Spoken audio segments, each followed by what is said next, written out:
Buenas tardes, mi grupo está conformado por María Pertús, Juan Jiménez, Daniela Celis y quien les habla, Héctor García.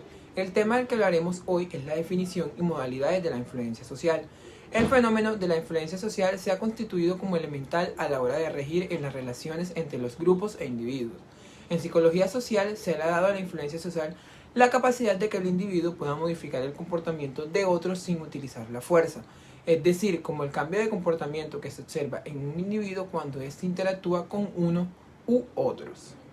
Continuando con el tema de influencia social, autores como Pérez y Mutnik definieron a los procesos de influencia social como los regidores de las modificaciones de las respuestas como la percepción, los juicios, opiniones, comportamientos, etc., los cuales son observables en el individuo, pero esta siendo la respuesta de otros individuos. Mayormente, para ser más claros en ocasiones, en momentos de la cotidianidad, podemos observar la presencia de un individuo o de un grupo que trata de convencer a los demás para lograr una aceptación de sus comportamientos o ideales. Bueno, ahora yo voy a hablar acerca del experimento de Milgram. El paradigma experimental pretendía reflejar y reproducir el fenómeno de influencia social denominado obediencia, por el cual un sujeto o grupo adecua su comportamiento a las órdenes de una autoridad. Milgram no solo quería investigar la obediencia en general, sino un tipo de obediencia de carácter destructivo por el que una autoridad ordenaba a un sujeto que se castigase a un tercero de forma brutal o de forma continuada. Milgram creó una situación artificial en la que un sujeto aplicaría dolorosas descargas eléctricas a otro individuo tras haber recibido la orden de una autoridad. El experimento requiere 3 personas: el experimentador, que es el investigador de la universidad, el maestro, el voluntario que leyó el anuncio en el periódico, y el alumno, un cómplice del experimentador que se hace pasar por un participante en el experimento. El experimentador le explica al participante que tiene que hacer de maestro y tiene que castigar con descargas eléctricas al alumno cada vez que falle una pregunta. A continuación, cada uno de los 2 participantes escoge un papel de una caja que determinará su rol en el experimento. El cómplice toma su papel y dice haber sido asignado como alumno. El participante voluntario toma el suyo y ve que dice maestro. En realidad, en ambos papeles ponía maestro y así se consigue que el voluntario con quien se va a experimentar reciba forzosamente el papel de maestro. Separado del maestro por un módulo de vidrio, el alumno se sienta en una especie de silla eléctrica y se ata para impedir el movimiento excesivo. Se le colocan unos electrodos en su cuerpo con crema para evitar quemaduras y se señala que las descargas pueden llegar a ser extremadamente dolorosas, pero que no provocarán daños irreversibles. Todo esto lo observa el participante. A los participantes se les comunicaba que el experimento estaba siendo grabado para que no supieran que no podían negar nada posteriormente a lo ocurrido. Se comienza dando tanto al maestro como al alumno una descarga real de 45 voltios con el fin de que el maestro compruebe el dolor del castigo y la sensación desagradable que recibirá su alumno. Seguidamente, el investigador, sentado en el mismo módulo en el que se encuentra el maestro, proporciona una lista con pares de palabras que ha de enseñar al alumno. El maestro comienza leyendo la lista y tras finalizar le leerá únicamente la primera mitad de los pares de las palabras, dándose al alumno 4 posibles respuestas para cada una de ellas. Este indicará cuál de estas palabras corresponde con su par leída presionando un botón. Si la respuesta es errónea, el alumno recibirá del maestro una primera descarga de 15 voltios que irá aumentando en intensidad hasta los 30 niveles posibles, es decir, 450 voltios. Si es correcta, la palabra pasará a la siguiente. El maestro cree que está dando descargas al alumno cuando en realidad todo es una simulación. El alumno ha sido previamente aleccionado por el investigador para que vaya simulando los efectos de las sucesivas descargas. Así, a medida que el nivel de descarga aumenta, el alumno comienza a golpear en el vidrio que lo separa del maestro y se queja de su condición de enfermo del corazón.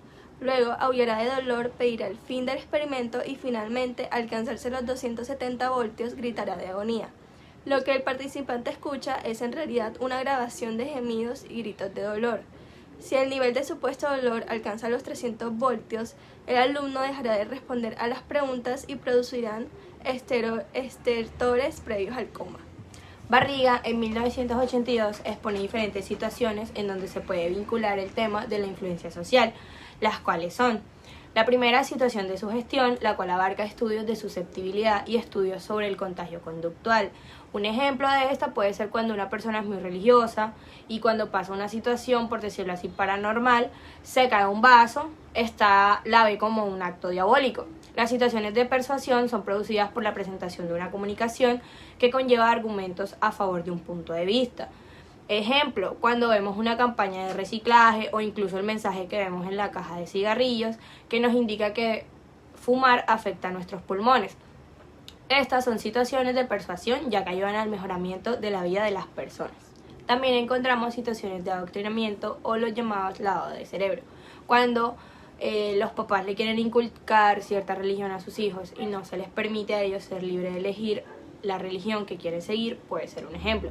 La situación de discusión en grupo o toma de decisiones puede ser un ejemplo cuando jugamos ajedrez y debemos definir en cada turno qué ficha mover. Situación de obediencia, esta se da a partir de los experimentos de Milgram.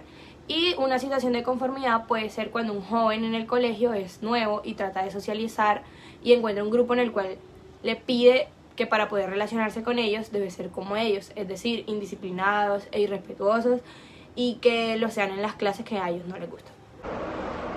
Hablaré de la normalización.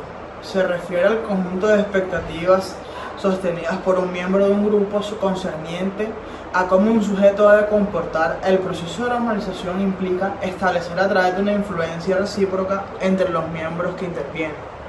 Ahora hablaré sobre la conformidad, que por conformidad se entiende el proceso de influencia social por el que una persona modifica sus sentimientos, opiniones y conductas en dirección a la posición mantenida por el grupo mayoritario, como resultado de la presión física o simbólica ejercida por un líder del grupo o por el propio grupo.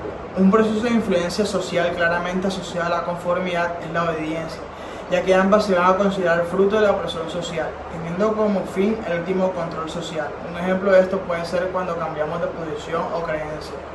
Ahora hablaré de la innovación, que dice que no todo el poder de la influencia radica en las mayorías y en la autoridad. Esto lo dijo Mugni en 1981.